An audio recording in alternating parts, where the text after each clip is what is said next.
It's time to take a look at our second cell division lesson. And as I warned before, this is more complicated than mitosis.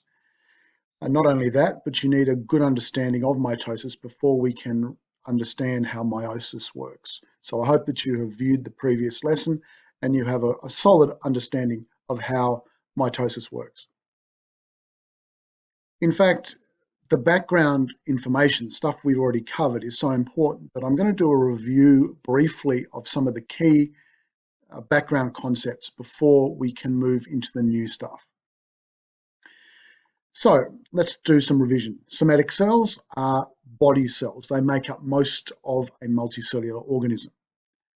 A somatic cell has two sets of genetic material, one from each parent, and the number of chromosomes in a somatic cell is given what we call the diploid number, which has the symbol 2n, the 2 standing for the fact there are two sets of information, two complete books of information.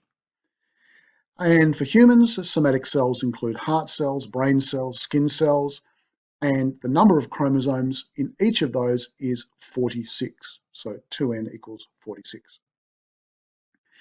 The other major kind of cell in a multicellular organism are gametes, and these are specialized cells for the purpose of reproduction. They have only one complete set of instructions,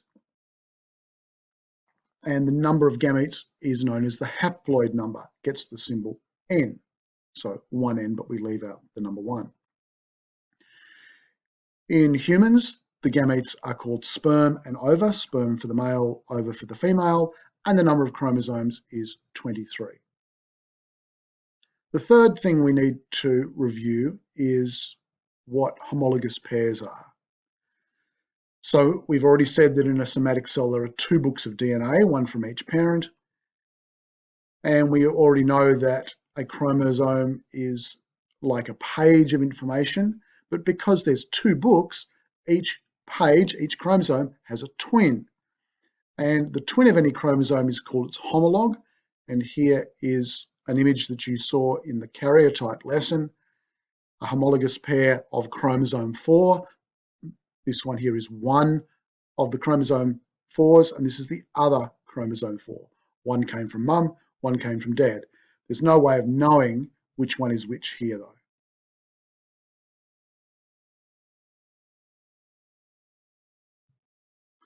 All right, so enough revision. We still need some context, though, before we can delve into the details of meiosis.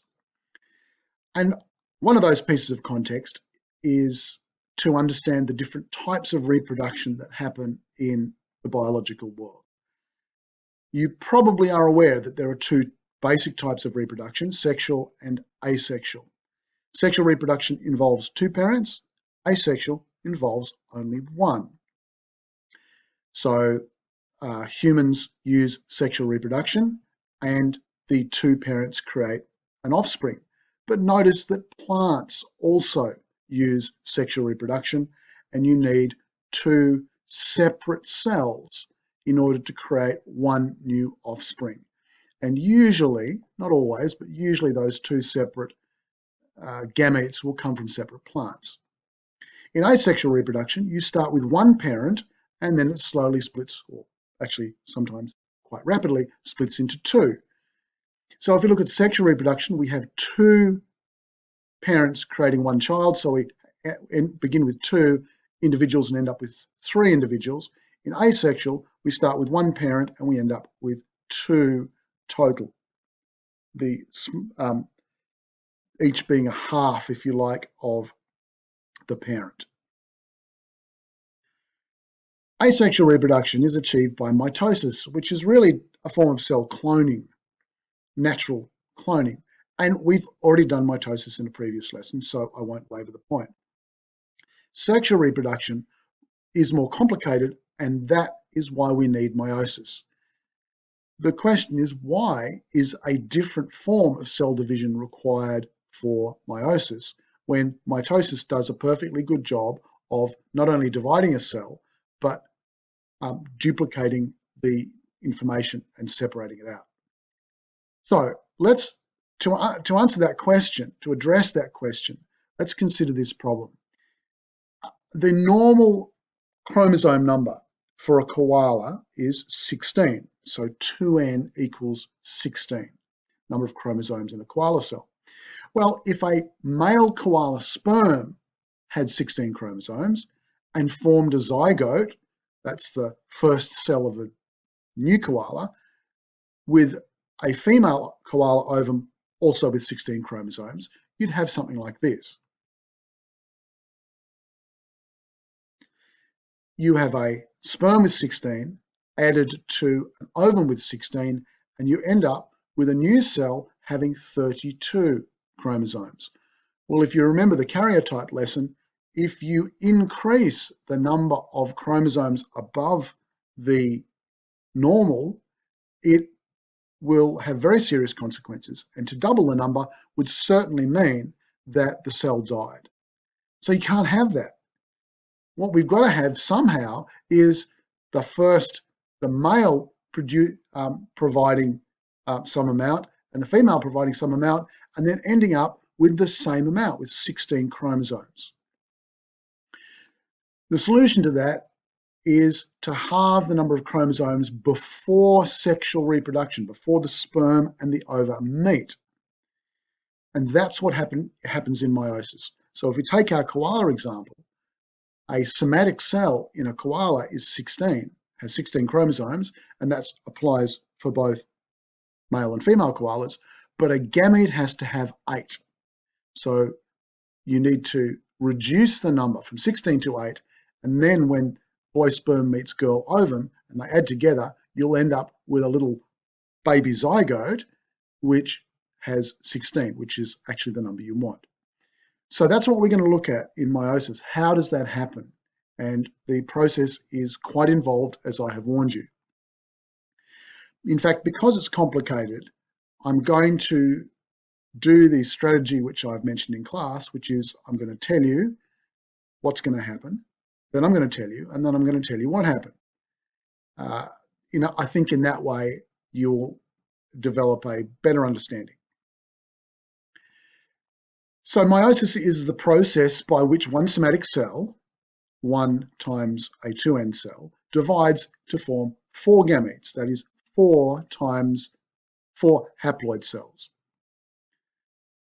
Compare that with mitosis, where you start with 1 somatic cell, 1 times a diploid cell, and it divides to form 2 somatic cells, that is 2 diploid cells. Now, the maths, if you start trying to do that like algebra, 1 times 2n should not equal 4 times n. That doesn't work, but don't worry about that. It's going to make sense. Please don't treat it like normal maths.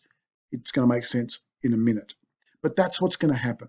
Meiosis is going to take 1 somatic cell with 2n and divide it into 4 gametes, each with the haploid value n.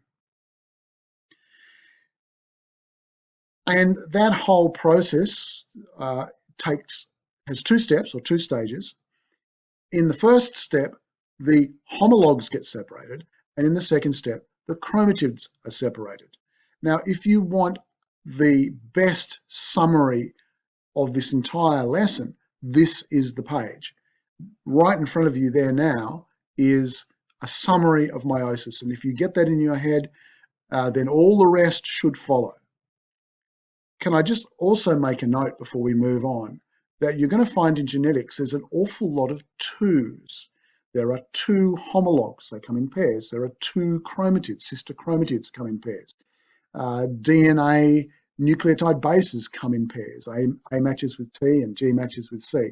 You're going to find this a lot, and you really have to get your head around all the different 2s in genetics if you're going to understand it. That's just a heads up for what's coming.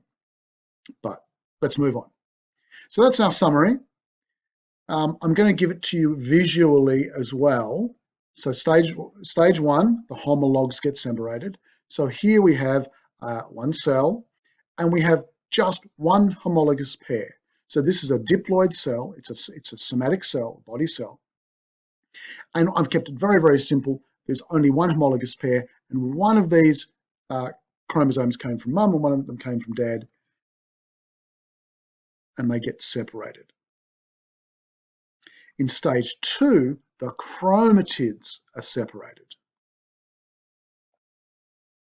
like that. And so we end up with those 4 cells. Okay, so that's our overview, both a verbal overview and a visual overview. Now let's get stuck into the nitty-gritty of meiosis in 2 stages, starting with the most difficult stage, which is meiosis 1. Well, if you remember back to mitosis, there are 5 stages, IPMAT. Interphase is not technically a part of mitosis, but it's got the word phase in it, and it's certainly part of the cell cycle. And for meiosis, interphase is exactly the same as for mitosis. That is, the cell grows in size, the cell does what it does, it respires, it excretes, it repairs itself, and does whatever other functions it needs to do. DNA in a cell which is in interphase is in the form of chromatin. So it's not wrapped, it's not knitted up into chromosomes. It's in a long stringy form. You couldn't see it distinctly under a microscope.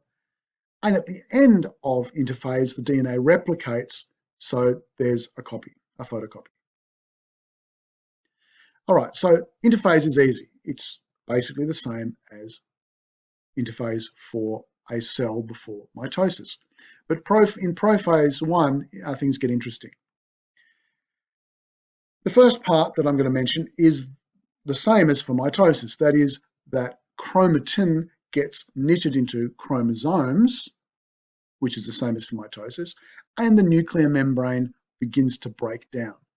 So the chromosomes are no longer limited within a nucleus. They can sort of float around freely in the whole cytoplasm. But that's where the similarities end. The next thing about prophase 1 is that the homologs pair up. Now that doesn't happen in the prophase of mitosis, but now the homologs pair up. More than that, the chromatids of the paired homologs now twist together, and this twisting together is called synapsis. They're now touching each other. And synapsis sometimes results in DNA being exchanged from one chromatid to another. And when that happens, that's called crossing over. Now, if you remember back to our DNA lesson, nucleotide bases are held together by hydrogen bonds, and the sugar phosphate units have bonds between them and the next sugar phosphate unit, and all of those bonds can be broken. So sometimes the bonds are broken, and sometimes sections of DNA from one chromatid actually swap over to the other chromatid, the other leg. And I think to understand that clearly, we need something visual. So here we have our homologous pair, and of, let's say it's chromosome 4, and that's the original. And then we have synapsis, so they're little, the chromatids on each of the homologs now wrap together, and they're now touching each other. And sometimes you'll get bits from one hopping over onto the other, or swapping over onto the other. And so we get this crossed over DNA. Now, the outcome of that is that originally there were 2 unique chromatids, but at the end we have 4 unique chromatids. Now, please don't be fooled by the colors.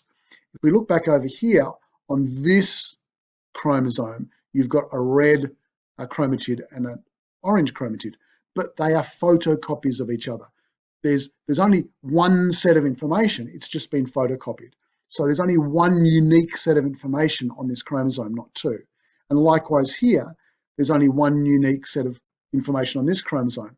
But by the time we get to here, because of crossing over, there's no other chromosome that's the same as this red and green one. And there's no other chromosomes the same as this orange and yellow one.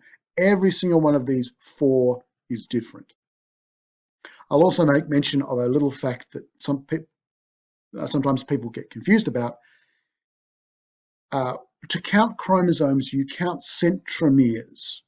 So I'm drawing a little circle with my cursor around this chromosome here. There's one centromere, that's the grey part, and so that whole thing, even though it's got two chromatids, is called a chromosome.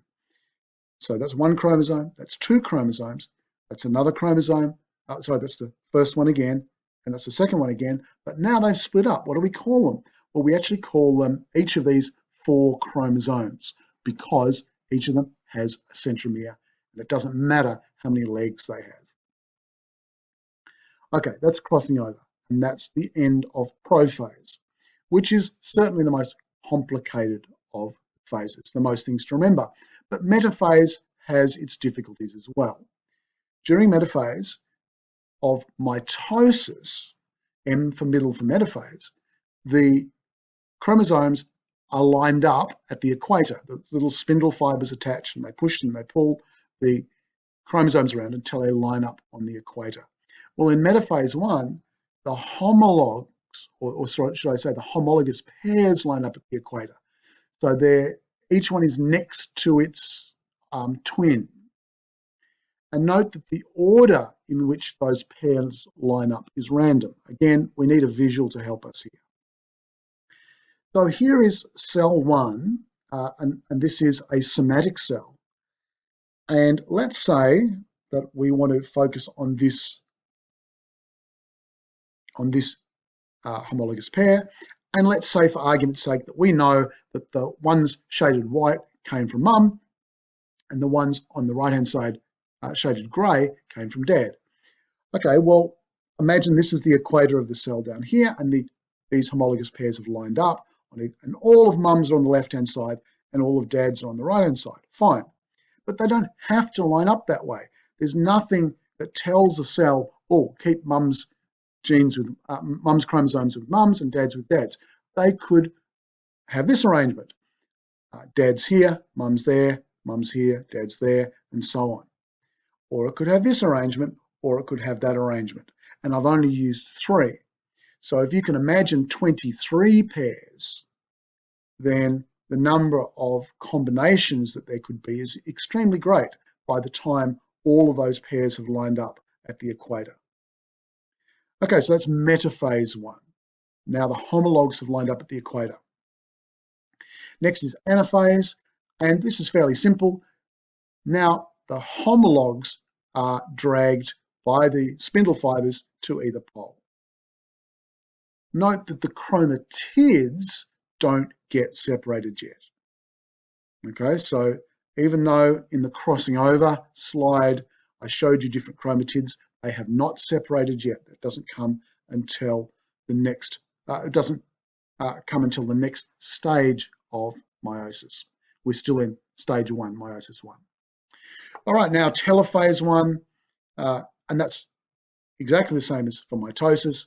That is, the division of the genetic material is complete, nuclear membranes start to form, and then finally, as telophase finishes, there is a cytokinesis event, and the contents of the cell are pinched off into 2 different bags. All right, well, that's meiosis 1. Meiosis 2 is much simpler. Really, it's the same as a round of mitosis, and the chromatids are now separated during anaphase 2. So there's actually a pause between meiosis 1 and meiosis 2. We're now looking at meiosis 2, and you can consider it has all of the steps. It has a prophase 2, a metaphase 2, an anaphase 2, and a telophase 2. And finally, at the end of that, there's another round of cytokinesis, pinching off the 2 daughter cells into 4 final daughter cells. So let's compare mitosis and meiosis visually. And we'll start with mitosis. So let's assume that we have one cell with 2 sets of genetic information. Remember, this is mum's contribution, this is dad's. They give the information about the same. They give the same instructions, but they give them in different ways. Okay, so if this is, it says hair color and eye color. Well, this says hair color and eye color, but this one might say red hair, blue eyes, and this one might say brown hair, brown eyes. Okay, so one cell with two sets of genetic information, and by the end, we have two cells, but they still have two sets of genetic information because the chromatids are identical. This chromatid has all exactly the same photocopied information as this one, and this one has all the photocopied information as that. And so no information has been lost at all. If we look at meiosis, we can again start with one cell with two sets of genetic information. It's the same information as we had before. We separate the homologs.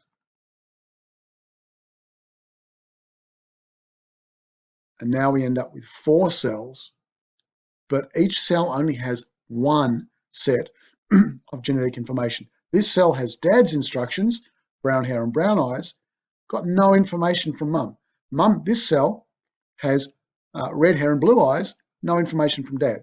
So we've actually lost information or reduced the amount in each cell, but we have 4 cells. Okay, so now we have completed not only meiosis, but mitosis, and we've made a comparison between the two. The last thing to do is to say, well, why is that important? We already know that, excuse me, we already know that it's essential to halve the amount of chromosomes when creating gametes, so that when a new zygote, a new baby cell is formed, then the original amount is restored. So let's review that. Sexual reproduction requires meiosis for the reasons we've just said, and it involves 2 phases, and it makes 4 gametes. Fine. To make the new organism, 2 gametes are required, one from a male parent and one from a female parent. And for that reason, because if you think about all the steps that we have now been through, sexual reproduction is much slower and more complicated than asexual reproduction, where all you have to do is just keep splitting your cells over and over again by a much simpler method, and your job is pretty much done. So the first implication of meiosis, and therefore also of sexual reproduction, is it's slower and more prone to problems because there's more things that can go wrong. Now, the human body and other organisms in the biosphere do an excellent job of reproducing themselves. It is not a highly faulty process, but obviously where more things can go wrong, more things will go wrong. All right, conclusion number 1. Conclusion number 2 has to do with variability. Recall mitosis. The daughter cells, the outcome, the 2 cells at the end of mitosis, are clones of each other with exactly the same information and almost the same size. In meiosis, though, the daughter cells are different from each other. First of all, we've seen that during crossing over, the homologs can swap information and end up being very different or significantly different from what they were before crossing over. Next, we have the random assortment of homologs during metaphase 1. Again, we've only looked at simple examples, but if you think of a human being with 23 pairs and the number of combinations that they can make, that gives the the daughter cells of meiosis highly variable also.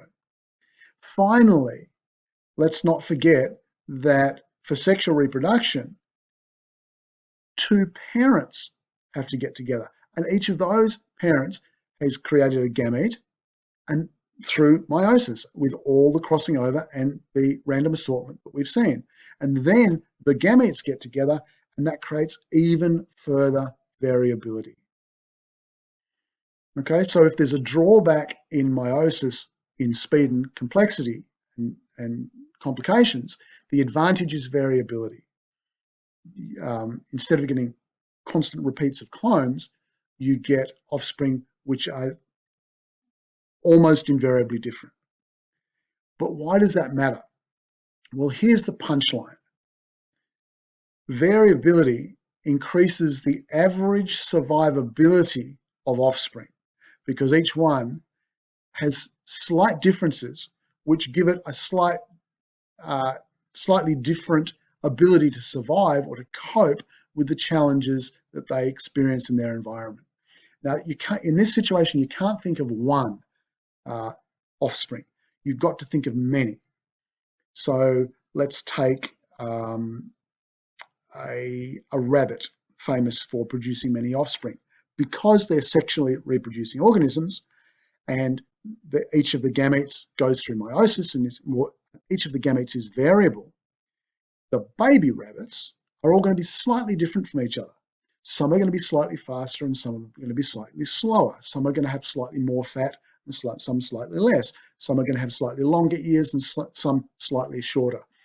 And so when a disease comes along, or when a predator comes along, or when drought comes along, or when cold night comes along, these differences are going to give the offspring a slightly different edge in coping with those stresses. So as I say, this is the punchline. This is why sexual reproduction is important. It's because sexual reproduction allows offspring variability. All right, well, that's meiosis theory complete. If you want to see a video explaining all this in 7 minutes and 43 seconds, which is probably about a quarter of the time I've spent, then you can click that link, and I strongly recommend that you do. It will give you another angle, it will give you more visuals, and it will reinforce the content, but they will go much faster than I have. Here are some questions in Pearson, and here is the chapter in Pearson if you wish to chase it up in text.